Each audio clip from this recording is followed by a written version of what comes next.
we're wrapping up 2025, getting ready, to forecast into 2026. Do you have any New Year's resolutions that you're really have your eyes set on that you're going to start come January? Yep. So in January, I'm going to try to do no chips and lessen the carbs. Okay. So chips are your snack choice that you typically go with. Okay. So how are you replacing it with something different, or just cold turkey, no chips, and mind over matter? Cold turkey. I do best cold turkey. Okay. All right. Very good. I'm Staci Owen with the Hopeful Connection, and I have Ashleigh Barnett, Respite Coordinator, with us joining me today. So welcome, Ashleigh. Hello. Okay. So we want to talk about everything respite today. I know that's a little bit different service than historically Restoring Hope has offered. About 3 years ago, we had the opportunity to add the respite service. So you and Mackenzie Howard, another respite coordinator, really wanted to dive into that when we added that service. So what has the past 3 years really looked like with the respite service?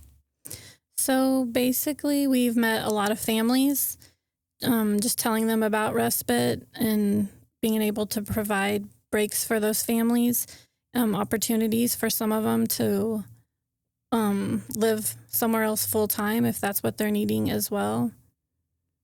Okay, so with the respite, I know respite is a term that's used pretty loosely in the children's division world and the DMH world.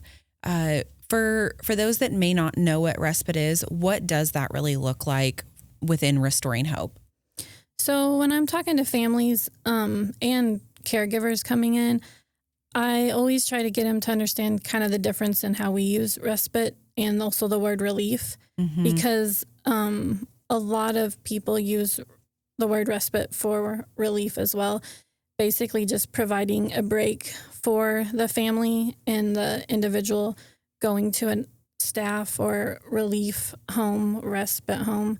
And so basically just letting them get a break and have somewhere else that they can go during a time that they need, rather just so they can have a break for the weekend, or they may have a surgery or a vacation, and just all different types of things of why they're needing it.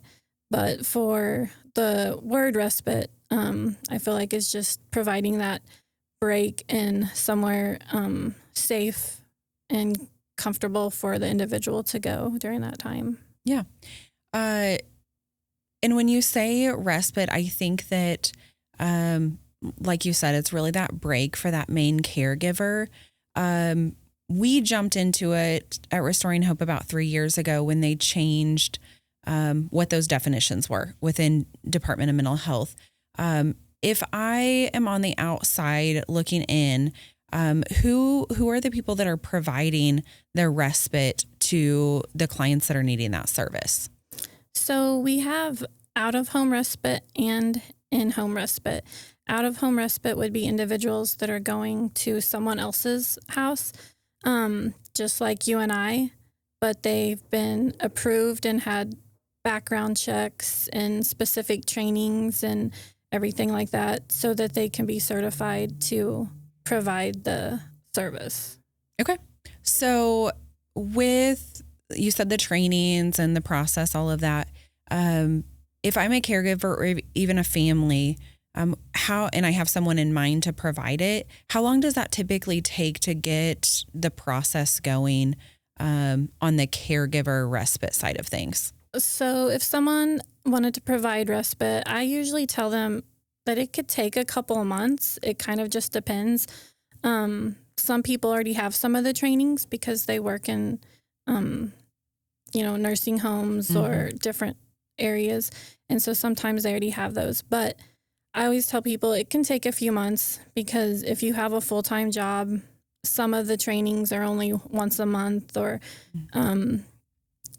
take a little while to get them all scheduled and everything like that with your schedule and the locations.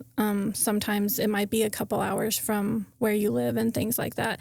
So whenever we're meeting and talking about it, I always let them know, if you have someone that's interested, it's good to get started on it now because it can take a little while. If they come in with some of those already, then they could get it done in a month or so. But I would say 2 or 3 months just to get everything covered. And they would also have a home inspection also. And I think in hearing about the trainings, I feel like that's an important piece for the families, so that they understand the individuals that are providing that respite have been trained, whether it's on, first aid and CPR, whether it's, administering medications, behavioral approaches, all of those things I feel like are important for families to understand so that they know the families are equipped to take care of the individuals. Yeah, I think it always provides a sense of comfort to the family to know that they have these trainings and go through all these processes in order to provide the service. And then I usually also let them know, if they are new staff or how long they've been providing respite or relief and things like that too, so that they know they have a lot of experience and with a range of individuals as well. Yeah. So I know one of the things that I love most about the respite service is the different dynamics that come with the stories. So I know like on our residential side, I feel like we have this niche of, with children's division kiddos, and then with the Department of Mental Health, individuals that are in adulthood. But with respite, I feel like every story is so unique. And depending on what the matches are, we really are able to serve a lot of different purposes. So from doing it from the past 3 years, what do you typically see as far as that we can really meet those needs through the respite service? So I would say there's a range of individuals needing the services. Sometimes there's older individuals and mom and dad are older and they're just needing a break because they've been doing this for 40, 50, 60 years. And so just allowing them to be able to have some time to themselves, attend doctor's appointments, cancer treatments, take the vacation they've never been able to take and things like that. We also see individuals that are homeless and being able to provide them a home temporarily until we can find another location for them. I think that's a good point because I know in a lot of situations we are working directly with, the natural families to provide that temporary respite and that ongoing respite. But we have had a handful of situations where maybe the main caregivers have passed away, had major health situations that have changed their ability to care for them, or whatever circumstances happened. And then we were able to be that long-term temporary respite until the team really was able to locate longer, more appropriate housing. And I think that at least on the outside, some of those situations have worked out really well, that they've been able to start in respite, but then flip over to our residential. So have you had any of those, and what does that look like on the respite to then flip over to long-term placement? Yeah, we've had a few of those.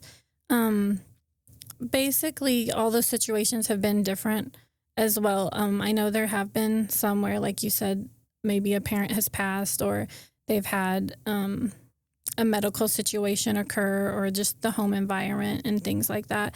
And so with that, we've had where they can go into what we call long-term temporary respite up until 6 months.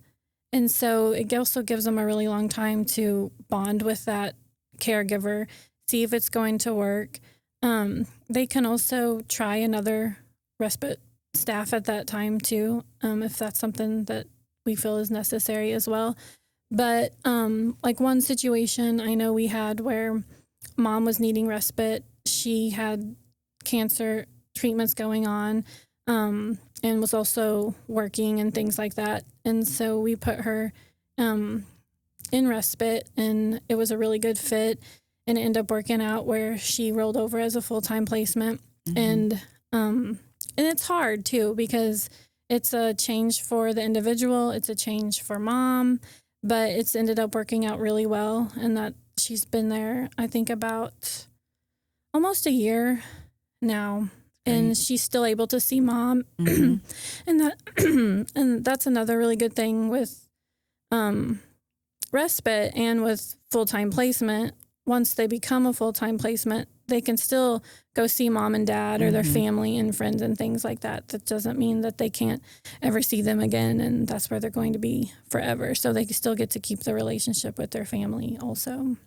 Which I think that the respite service, it really just ties into like it takes a village. I know, like raising my own kids, like we have so many different players that, whether it's extended family, close friends, I feel like respite ends up being the same way in a lot of those situations, that the respite family just becomes an extension of the family and the support team that they already have in place. Yeah. I have another individual that goes to respite. I think he's been going there a couple of years, and he calls the staff grandma, and they are just like family. He loves going there. It's enjoyable. It's something he looks forward to doing, and seeing her family as well. Another one I think that's worked out really well is for one of the in-home respite that we do. On the in-home side, it opens it up for more options because host homes can do in-home respite. And we have an individual who's originally from another country as well.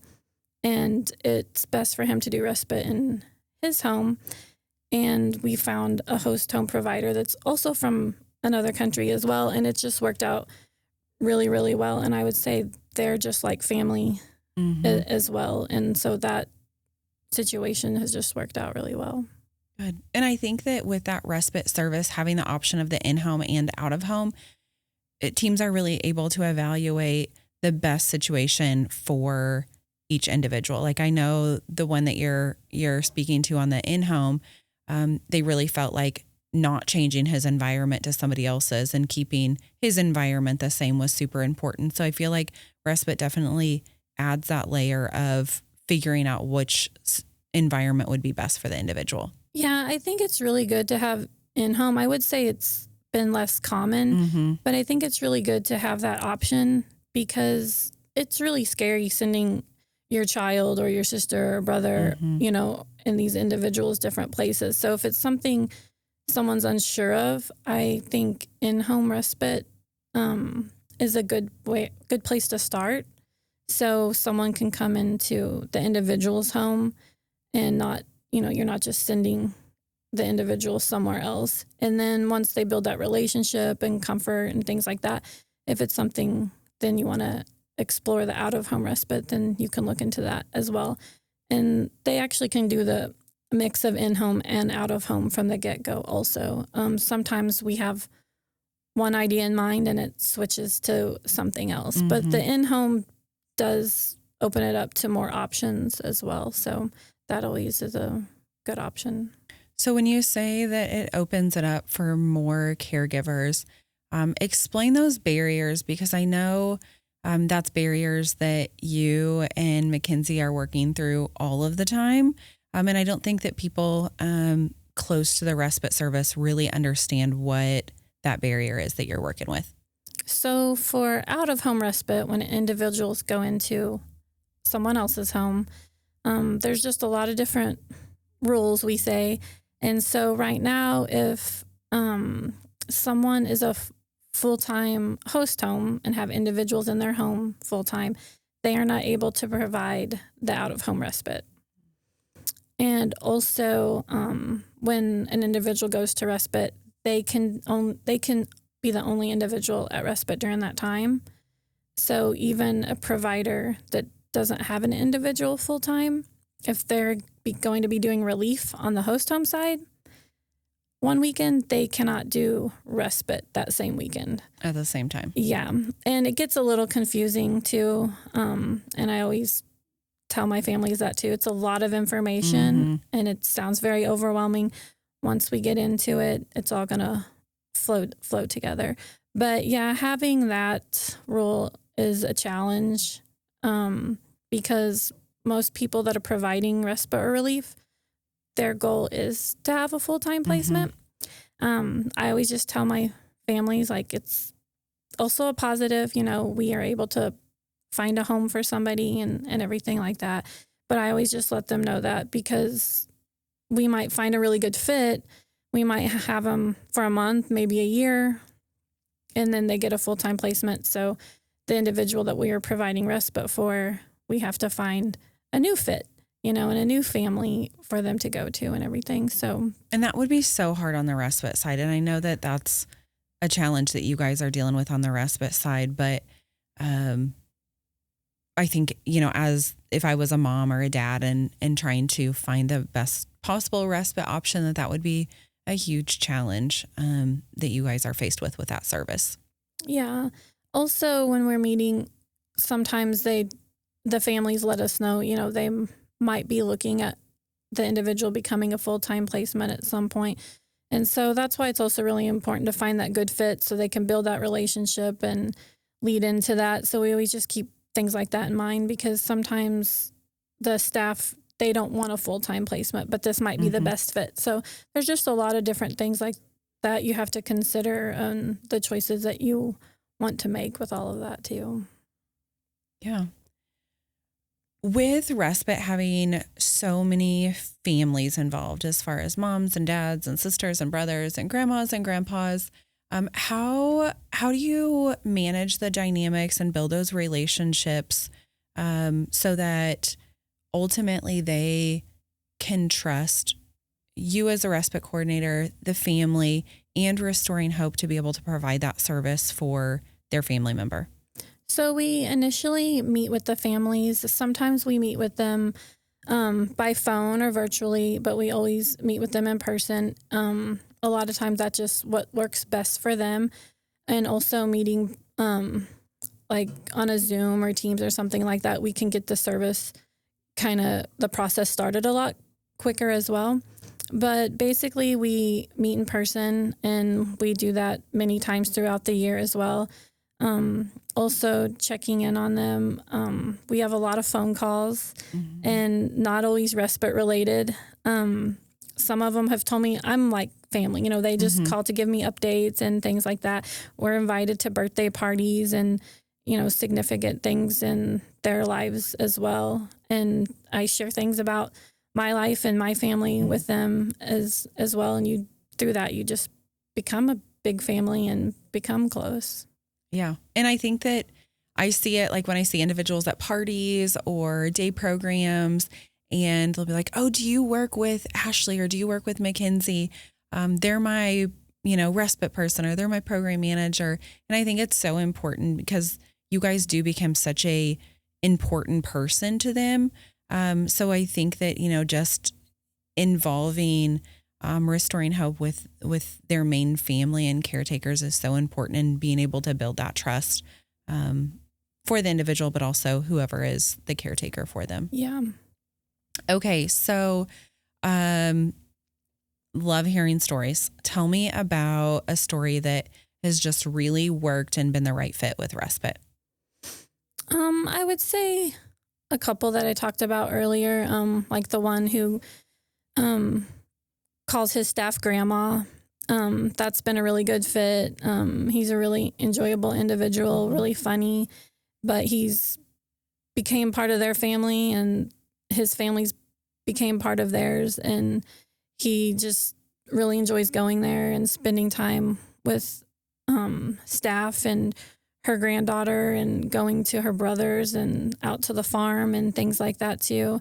And it's just been really great to see, and for the individual's family to share how they feel about it too. I know staff sends him, birthday cards and Christmas cards and check-ins. It's not just a weekend of respite here and there. It's continuous throughout the year, even when the individual's not doing respite. Which I feel like is just so unique for our services, and just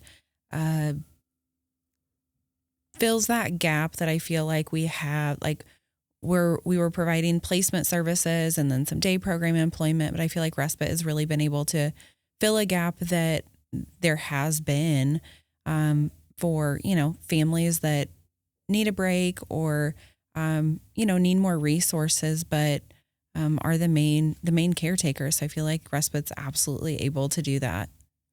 Yeah, I have another individual who he uses it a few times a year in his home only, but he's really enjoyable. And I have several different staff who are available to do the in-home respite. And it's honestly not usually overnight or anything like that, which sometimes can be more of a challenge to find as well. So it's really great that I have several people willing to do it because they enjoy it so much. And one lady that does it sometimes, she actually also works at our ISL, but she also was around this individual at school previously too. So whenever I had asked her, I didn't even know the connection, but she was really excited to do it. And once she started working at the ISL, she kind of took a step back from respite a little bit. But when it comes to doing it for him, she never says no. And so that's really good too. That's and great. As well as that's made the family really happy too. She loves the options we have, but she was really happy then to find out this lady could provide it as well because she knew her too. So that was really good. I know, and Mackenzie's your counterpart kind of on the northern part of the state. I know I was visiting with one of her respite families at a Restoring Hope party last year. And I know it was so great to hear directly from the family. And they're utilizing in-home respite, but they were explaining how everything they've always done is just with their daughter because they've never had anybody that they trusted and had the ability to just leave her with. And they've really built relationships with a couple of the in-home respite providers. And they were talking about, the first time they didn't even know what to do. Like, what do? We have somebody that, is trained and is equipped to take care of our daughter. And we don't know what to do because that's been their whole life, for the past 30 plus years.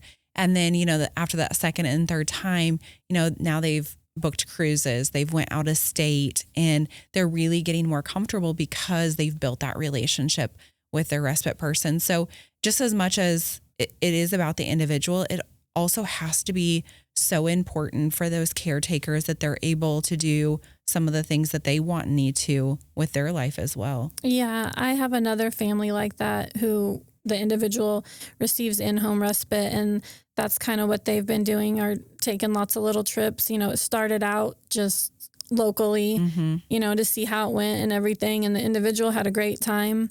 And so they went on a cruise, and now they just keep taking more trips, whenever the time allows, and they're able to have that comfort and the time together and get that break. And so it's really good that they have that time together. Yeah. So I know we've talked about it as far as it takes a couple of months, 2 or 3 months to get a home ready. Then we know there's a process on the DMH side. What does that typically look like? And if I was a family or knew of a family that had interest, what would the steps that they would need to take to request respite? So to get the respite services, I always tell people, I would say it for sure is going to take a few months, but I've seen it get approved as quick as 2 weeks.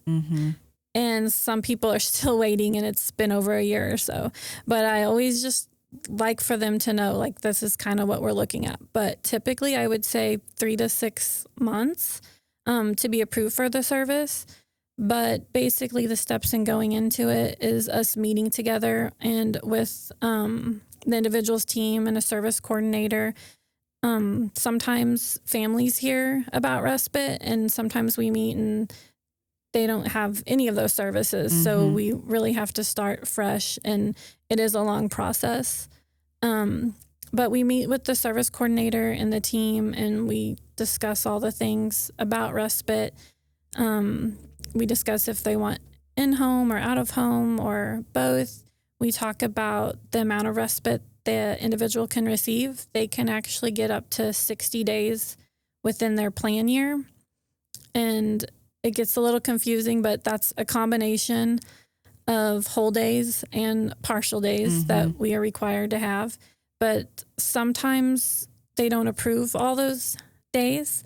So I also let families know that as well, that we can request it, that amount.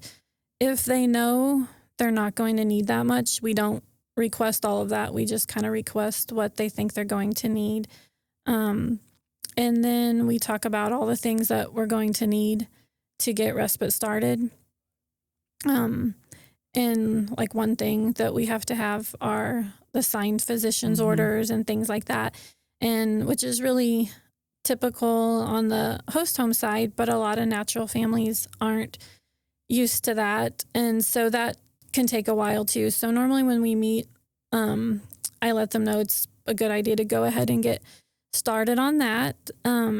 Because with all rules and everything, sometimes whenever we receive those, there's things on there that aren't correct. And so we have to get them corrected. And it's really quite a process and can create frustration and things like that. So the sooner we can get started on those, the better it is. And then we just talk about all the other things that will be in their binder that they're going to have, they're going to take to respite with them. I let them know they really don't have to do anything in the binder. They don't have a whole lot of extra work they have to do besides pretty much the physician's orders. Releases. Yeah. All the paperwork. And so I just let them know everything that's going to be in there. Once we put the binder together, I always like for them to look at it and see what's in it and things like that. But basically we go over all of those things and we talk about the individual, any concerns or, special diets and behaviors and things like that. So that way we can find the perfect fit. And then we set up meet and greets so the families can also meet the staff and kind of get to know them a little bit before sending the individual to a respite. And so we normally try to find 2 or 3 options, just because one might not always be available. And so that's again where we just talk about, since it is a process and takes a few months to get this all established, then this is a good time to meet with the families and kind of get to know them and get the individual to know them as well. Sometimes that's at one of their homes or both of their homes. Sometimes it's just, at McDonald's or the mall or somewhere that's comfortable for the individual, and just a normal setting. And basically once we discuss all of that, then I send the units and codes, and we have to have justification on why the service is needed and goals. And I send that to the service coordinator, and the service coordinator works on all the paperwork side and sends that off to the regional office. And it's basically a big waiting game after that. But during that time, we still reach out and attend meetings, and things like that, and still keep that connection with the family. And I think that it feels so long because you're meeting those families, and a lot of times you are giving them hope, whether that's so they can do something for themselves, or they have a timeline of, cancer treatments or surgery dates, things like that. And so I feel like you're giving them that hope, and then it's like, well, we have to wait for it. And so, like you said, you've seen them approved as soon as 2 weeks and then sometimes several months. So I think that that's the uncertainty, because we just do not have control over that. That's on the Department of Mental Health side. But I do really think it also gives an opportunity to build those relationships while you are waiting. Okay, so I know we've talked about a few of the successes. In a perfect world, we get the perfect fit the first time. But what happens? Have we had a situation where we think that we have the right fit and it's not? What does that look like as far as to look at other options, maybe if you don't feel like the first one is a good match? So basically, I first look at where the individual lives, and we talk about like how far, are you okay with the individual going to respite and things like that? Because obviously the closer, the better, and things like that. But if I find someone that I feel is a better fit, I always ask the family, are you okay with them being this distance from you? Are you okay with, whether we're meeting halfway, or sometimes one family drops off, the other picks up. Sometimes the natural family wants to do all the dropping off and picking up. But those are things that we discuss from the get-go to begin with. And so I first look at closest to them. If I know someone that is a better fit, then like I said, I ask them, are you, like, this is going to be a better fit? Are you okay with the distance? And if they're not, then that's where sometimes, we have to have the options that we have. And sometimes why it doesn't work out can be a variety of reasons. For example, sometimes individuals can't be on social media or have internet access and things like that. So the dynamics and everything can be great, but then the individual might see someone else in the home using the internet and playing these games and different things. And so it might create behaviors and things like that. So we've seen that a little bit. So that's just us having to find somebody else. And I had a situation like that, and I have found somebody else for one individual, and it's now working out really well. And the individual doesn't get to use the internet, play Xbox and things like that, but they are able to go fishing and go to the park, and they play soccer quite a bit, and just been taught a lot of things also that he hadn't done before. So if something doesn't work out, then we just keep trying. And sometimes what you thought was going to be the best fit, may not be, or someone you didn't know if was the best fit might, work out. You just don't really know. You just have to keep trying, really. And I think that's so true. In any service that we provide, we feel like we have a plan built of this is what it would look like to be a good fit. And then individuals surprise us all the time, whether, like you said, it's other individuals that may have other rights and, not be as restricted to different types of animals too. I know we've had some that they were put places that were too rural and they wanted to be closer to activities. And so I feel like, it really is a do your best type, build it and then evaluate it and try other options, if we have to get there. Whenever we meet, I always write down likes, dislikes, preferences, things like that. And that is one of them, do they like being in the country, in the city, and things like that. And sometimes the individual ends up liking something they didn't think that they were going to like, because there's just new things that they didn't really think about. But someone who lives in the city going to the country, stuck out there, is what they're thinking, sounds like no fun. But then they don't realize, all the animals, the four-wheelers, all the outdoor activities and things that they really enjoy, and new they may things not they've be used never to. done. Yeah. And so we've had some situations like that too, but there's still questions that we ask from the get-go, because we want to base it off of their interest and likes and things like that, and just what other people in their home. And like you said, animals, those are always questions I ask, whether they like the animals or don't, or allergies. We have that come up as well. Also just kind of how busy the family is, because some people like to stay busy, some would rather stay home. So that's another thing we like to ask the family, what does the individual like doing, and how busy they like to be, and things like that. Because we have some that, they are going to ball games and they're participating in all kinds of things. And some people like to be on the go, and that's really enjoyable for them. But other people would rather stay home and read a book and do a puzzle and things like that. So that's where it's really worked out to really get to also know the families that provide the respite, because we're statewide. And so it's a lot of different people we're talking to, a lot of people we're getting to know as well, and just trying to remember all that and get to know them. So that can speed up the process a little bit as well, once we get to know those respite families, to know, exactly what they're like and their family is like.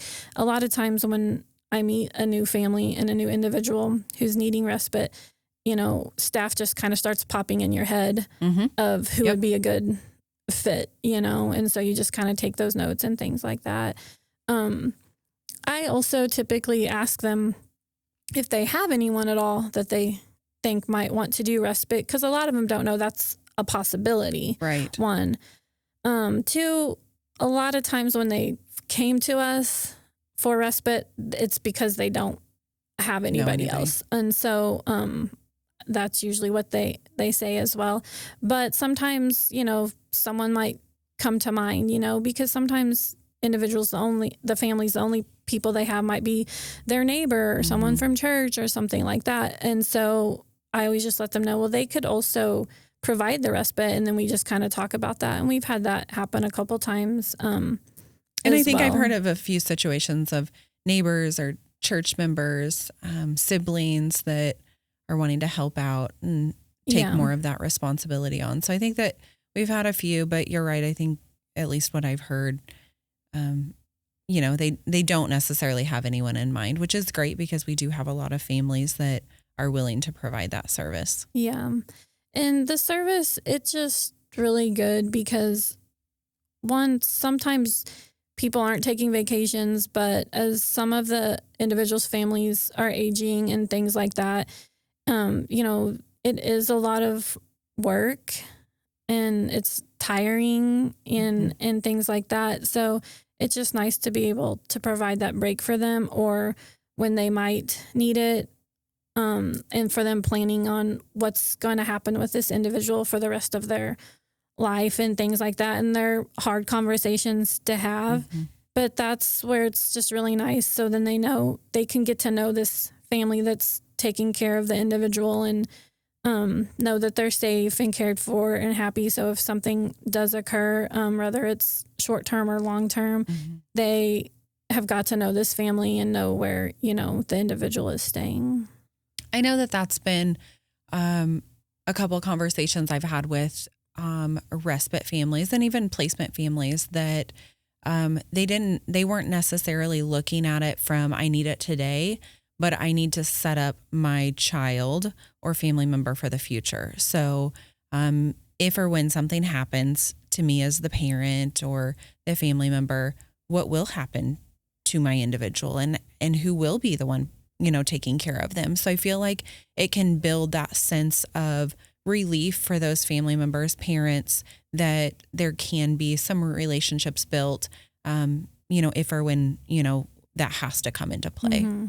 Yeah. And we've seen that a little bit. And like I said, those are tough conversations to have. But I mean, there's several on my caseload right now that's the plan. And there's not really a time frame in mind or anything like that, but that's the plan. And so this is just a good start to just kind of start seeing what it's like, and how it feels and get used to it. And because one thing I always tell my respite families who are doing the respite, I have a lot of individuals who have no behaviors, but a lot of them have never been anywhere at all, except for with mom and dad. So sometimes when they go to respite, we might see some behaviors because it's not something that they've done, And so, and they're always understandable, with that. Cause I always say I'd be the same way if someone took me right now and just put me somewhere else, And so it's just really good to have those meets before and build those relationships and things like that. And sometimes we start it in smaller increments as well. Or like, if there is a vacation or a surgery planned, then we for sure want to get this service approved and, use it a few times before they're just leaving state. Yeah. So that way they're nearby or whatever the case may be, and they're not gone for a week to 2 weeks and everybody's in a situation. Yeah, makes sense. I know recently you shared with me a little bit of a unique situation that I hadn't really, we haven't had come up very often. It's where we've had individuals that have been adopted or been reunified that had been in our host home services, but have left our host home services and want to utilize respite. So I know that's a little bit different of an approach than we typically have, but I see how that could also fit a huge gap that we have. So can you explain a little bit of what that looks like and how you envision that for at least the one individual I know that you have, and I think we've had a few others maybe that have been adopted that want to use that service? So I'm not sure if this is what you're talking about, but like we have some that have been in a host home setting and they might become adopted by that host home family. We also have some that have been on the host home side, but then they return and go back to live with mom and dad, and they are able to still get respite services. And so that's worked out really well for the most part. It can be a little bit of a challenge.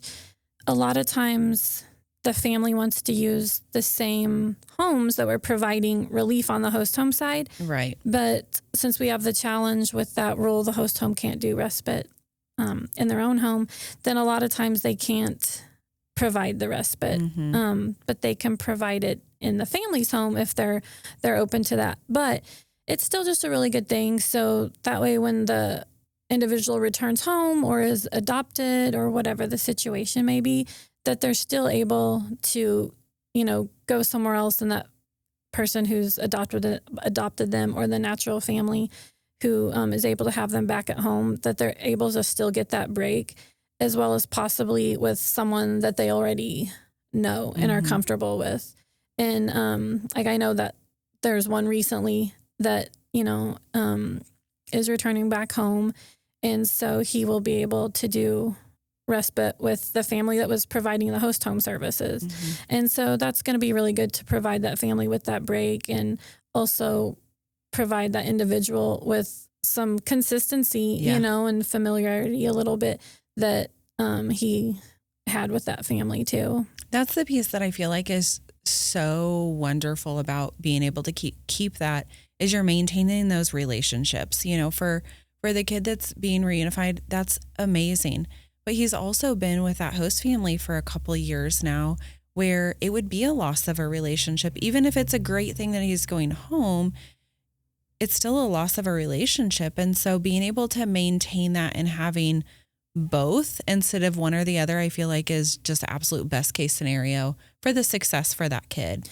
Yeah, I think it's going to be a really good situation because the whole time he's been in host home services, he was going to visit mom and dad as well. So he was able to continue that relationship with his natural family that entire time. And now he's going to be able to go, back home, but he can still have that relationship with his host home family as well. And he can actually continue to have a relationship with families that provided relief for him as well. So he still just has all these people that care about him and that he had, relationships with. And so I think that situation's going to be really amazing. Yeah, I do too. And I think that there's so many of those situations out there that if we can connect the dots, it'll just add people to our kids' lives instead of, having to choose one or the other in relationships. Yeah. It's just good to be able to keep those connections. So for the past 3 years, we've been providing the respite services. How many families approximately have we been able to support through the respite service? Right now, we're supporting around 41 individuals and families. Okay. So looking into next year and, the future, what do you envision for the respite service? I just see us being able to help more families. I think we're going to see a lot more of them transitioning over to full-time placement. I feel like more families are learning about the service and what it's about and that it's an option. A lot of times when we're meeting with families, they talk about wanting the individual to go to an ISL or just different options out there, and they don't always know about the host home option.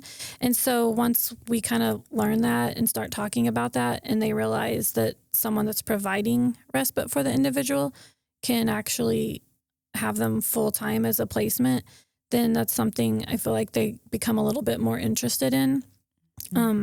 So I think that we're going to see a lot more individuals possibly transitioning over or coming to us with respite as the idea of getting that started and providing that comfort and building that relationship to transition over. Mm-hmm. And I think that one of the important pieces with respite and even, full-time placement is the family doesn't go away. It's just adding, caretakers to the team. And so it can really be a win-win situation for those family members, when they're looking at, what is that next step for their child or the individual they support. Yeah, I think it just provides a lot of comfort to the family to know that they can have this respite service and get this break and build a relationship, and that they can transition over as a full-time placement, but they can still come home every weekend if they wanted to, or a full week, and holidays and everything like that. Doesn't mean that they moved in with somebody forever, and can never see them again, that they can still come see them and stay with them, quite a bit, and still continue that relationship with them as well. Yeah, it really just does. I mean, it builds that pyramid of support for them that we're able to add to and not necessarily have to take away. Yeah.